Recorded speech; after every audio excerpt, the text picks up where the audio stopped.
Este programa ha sido declarado de interés para la comunicación social por la Legislatura de la Ciudad Autónoma de Buenos Aires. El Arranque, con la conducción de Maxi Lecky. Entrá ya a multitravel.com y compará todas las opciones que tenemos para vos. Multitravel.com es la opción más segura, sin sorpresas y en cuotas. Para todos tus viajes llegó multitravel.com. Especialistas en viajes al mejor precio alrededor del mundo. 91 años de historia. Conoce el Palacio Legislativo. Agenda tu visita guiada en legislatura.gov.ar. Legislatura porteña. Nos une a la ciudad.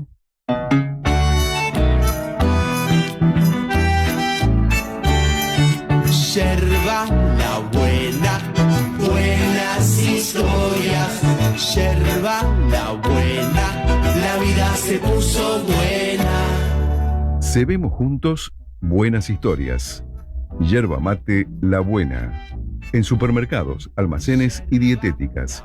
Y en Instagram, @labuenayerba-mate. Yerba la buena, la vida se puso buena.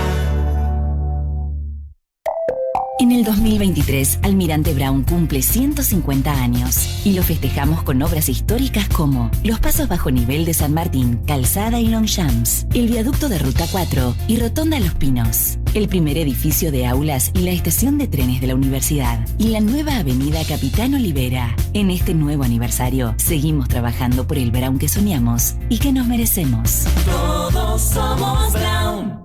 El 18 de mayo se votan legisladores de la ciudad con boleta única electrónica. Se eligen 30 legisladores por un mandato de 4 años para proponer, debatir y votar leyes de la ciudad. En estas elecciones no se eligen jefe de gobierno, senadores ni diputados nacionales. Vas a poder consultar el lugar y mesa donde votás en el padrón electoral. Recordá que el voto es obligatorio. Más información en buenosaires.gov.ar/elecciones. Instituto de Gestión Electoral. Buenos Aires Ciudad. A partir de ahora vas a poder ser parte de la información. Los principales títulos y el desarrollo de todo lo que pasa están acá. El Arranque. Con Maxi Lecky.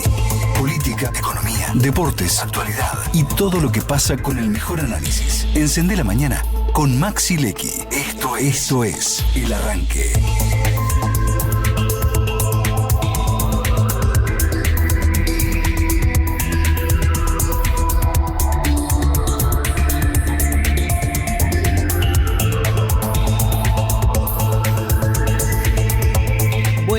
Buen día, ¿cómo les va? Bienvenidos a este nuevo programa del Arranque en Radio Sónica. Está finalizando una nueva semana. Hoy es viernes 9 de mayo del 2025. Compartimos con ustedes las noticias editoriales, entrevistas, información, columnas, actualidad, tantas cosas que tiene el Arranque a lo largo de estos años, que ha sido declarado este programa de interés para la comunicación social por la Legislatura de la Ciudad de Buenos Aires, nominado a los Martín Fierro Digital en sendas oportunidades. Así que estamos muy contentos de compartir una mañana nueva con ustedes. Hoy es una mañana especial porque en el día de ayer finalmente hubo fumata blanca en el Vaticano, en Roma, para la elección del nuevo Papa. Este nuevo Papa, que es Prevost, el cardenal Prevost, que muchos decían al principio, bueno, un americano, que en realidad es nacionalizado por opción peruano. Así que uno siempre dice, de donde uno quiere ser y no de donde uno nace. El lugar de donde uno nace es un lugar que uno no elige. El lugar donde uno vive, ama, transita y está con su comunidad es el lugar de donde uno realmente quiere y desea ser. Y de hecho esto pasó ayer cuando algunos se sorprendían porque el cardenal Prevost habló en español y saludó a su comunidad de Chiclayo en el Perú. No habló en inglés ni saludó a Chicago en los Estados Unidos. Es una primera diferenciación con lo que Prevost creo que va a buscar. Un cura misionero, dicen algunos, que se fue más de 10 años desde su comodidad o de su confort en los Estados Unidos para ir a misionar. Para misionar en el mundo. Y esa misión en el mundo lo llevó a conocer muchos países, como líder de los agustinianos, como el prior de los agustinianos. De hecho, vino a la Argentina, estuvo en varios lugares aquí en Argentina, pero no solamente aquí, sino en el mundo. Fue ordenado cardenal por el Papa Francisco en el año 2023, y algunos dicen que es uno de los tapados que Francisco tenía como opción a su sucesión. De hecho, el nombre que ha elegido, que es el del León, algunos pensaron al principio, como tal vez el presidente Milei, que esto tenía que ver con Nuevas Fuerzas del Cielo o Nuevas Fuerzas de la Libertad. Por el contrario, León XIII fue el papa que hizo la encíclica relacionado con el mundo del trabajo, allá por fines de la década del XIX, del siglo XIX, 1880, 1890, donde empezaba a surgir la fuerza del trabajo, el trabajo en las empresas, la explotación de la mano obrera. Esta encíclica habló de la relación con el mundo del trabajo y la organización para que los trabajadores pudieran conseguir mejores condiciones. Fíjense de lo que estamos hablando. Ahora, ¿esto quiere decir que el nuevo cardenal, el nuevo papa, el cardenal Prevost, va a hacer algo relacionado con eso? Bueno, los tiempos cambian. Hoy hay otras problemáticas en el mundo, pero también hay una problemática que no es nueva, pero que está relacionada con la encíclica que estábamos recién diciendo del Papa León anterior, que tiene que ver con la diferencia entre ricos y pobres, es decir, la brecha de ingresos, la brecha salarial, las desigualdades que hay en el mundo. Entonces me parece no menor, digamos, la asociación de el pensamiento que venía teniendo Francisco de apertura, de progresía o de agenda woke, si querés, con este papa que elige un nombre que está íntimamente relacionado con un cambio trascendental que se venía dando en el mundo. Hay algo que el papa nombró y que pocos dijeron en su primer discurso, en el que dio ayer, que fue leído, es decir, esto quiere decir que también fue de alguna manera un discurso preparado y que no dijo lo que le salió, ya que tuvo tiempo de meditarlo, aunque sea 5 minutos, en la sala previa a salir a hablar con los feligreses. El mal no prevalecerá, dijo. Y esto no es algo que tiene que pasar como desapercibido, porque uno tiene que pensar qué es el mal en este mundo para un papa. No aceptar a los migrantes es el mal, la desigualdad y el capitalismo desmesurado es la maldad. ¿Qué es la maldad para un papa? El mal no va a prevalecer. Después, obviamente, se dijeron un montón de otras cosas, ¿no? Que nombró varias veces a Francisco, con lo cual claramente va a ir por ese camino. Lo que se vio, que también no utilizó los zapatos rojos, ¿no? Y tan caros que Francisco también había rechazado, que quedó con su mismo calzado.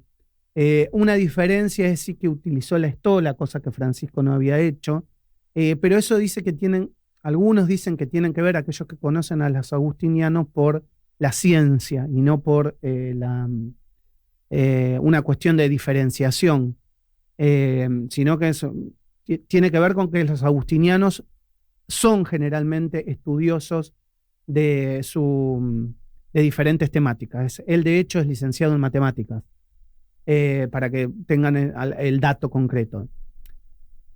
Esto que va a traer a la iglesia, bueno, nunca se sabe, digamos. Yo tengo en claro, y lo dije en este programa, que de fuentes del Vaticano me habían dicho que el camino ya estaba trazado por Francisco, que iba a haber una agenda woke y que iba a seguir habiendo una agenda progresista. Entonces, cuando muchos hablaban del Papa negro, que tal vez era más conservador, del Papa húngaro, yo sabía que, lo dije acá al aire, eso no va a ser así porque el propio Vaticano tiene marcado un camino de apertura y de progresía que hoy parece se ve con este nuevo Papa. Cuando Milei, me causó mucha gracia, esto lo digo porque cuando Milei puso esa foto del Papa León, ¿no? Y yo pensaba, digo, nadie llama al secretario de culto para preguntar. ¿No tenés un secretario de culto? Sí, claro que hay. Pero no le preguntás, che, este papa a qué orden pertenece, cómo es su relación con el pueblo, con la iglesia, con el mundo del trabajo. Me pregunto eso porque, digamos, yo sé que, digamos, que muchas cosas que se suben en Twitter no tienen sustento más que eso, más que subirlo en Twitter. Pero también, digamos, ideológicamente quedás mal parado cuando festejás algo que después, digamos, como asociándote a algo que en realidad no tiene tu misma ideología. De hecho, Prevost fue uno de los cardenales americanos que criticó abiertamente a Trump y que criticó abiertamente las políticas de Trump con la inmigración. Hay retweets de los últimos meses de Prevost en contra de las políticas migratorias en Estados Unidos. Digamos, esto marca algo y sí, marca, digamos, la historia de una persona que está cercana al dolor y al sufrimiento de familias que se ven desmembradas por la inmigración. El dolor de tener que abandonar tu casa para mejorar tu calidad de vida. Es decir, esos son los curas misioneros, los que comprenden el dolor porque también hacen su propio desprendimiento personal para acompañar el dolor y el sufrimiento de otros. Yo creo que es un cambio de paradigma en la iglesia. De verdad creo que es un cambio de paradigma. Algunos dicen que Prevost no habló de algunos temas que tal vez la iglesia estaba más propensa a cambiar, como por ejemplo el movimiento LGBT o por ejemplo la igualdad de las mujeres. Pero bueno, también hay que entender en base a eso que todo es un proceso natural. Francisco, cuando era Jorge Bergoglio, tampoco lo había hecho siendo cardenal de Buenos Aires. Y entendió, luego siendo el líder espiritual de la iglesia, que tenía que tener mucha más apertura. Y la tuvo. Y hoy también hay que decir que una de las primeras palabras de Prevost fueron que Dios acepta a todos y que todos juntos tenemos que misionar en pos de un mundo mejor. Eso para mí ya es una primera definición de apertura. Es una primera definición de apertura. Obviamente después vamos viendo cómo camina esto. Tampoco a mucha gente no le importa el mundo de la iglesia, pero hay una realidad que el Papa Francisco también hizo acercar a muchos jóvenes y que hay un cambio en los jóvenes respecto al acercamiento hacia la iglesia católica. De hecho, este año y el año pasado fueron la mayor cantidad de bautismos que hubo en la iglesia en Europa en los últimos 20 años. O sea, quiere decir que algo cambió con Francisco y que la iglesia entendió que si no se abre al mundo y no se abre a las nuevas necesidades de la sociedad, tendía a desaparecer. Entonces, mi información y lo que yo te había dicho semanas atrás, que iba a haber un seguimiento de un papa progresista, bueno, acá lo tenemos. Y no es un papa pro-Trump, sino que es un papa que eligió ser peruano. Nació americano, nació norteamericano, nació estadounidense, pero eligió ser peruano. Eligió ser latino. Esto es El Arranque. El Arranque fue declarado de interés para la comunicación social por la Legislatura de la Ciudad Autónoma de Buenos Aires. Porque hablamos con la verdad y llegamos a vos de la manera más auténtica. Gracias por elegirnos. El Arranque. Con Maxi Lecky por Radio Sónica, la radio más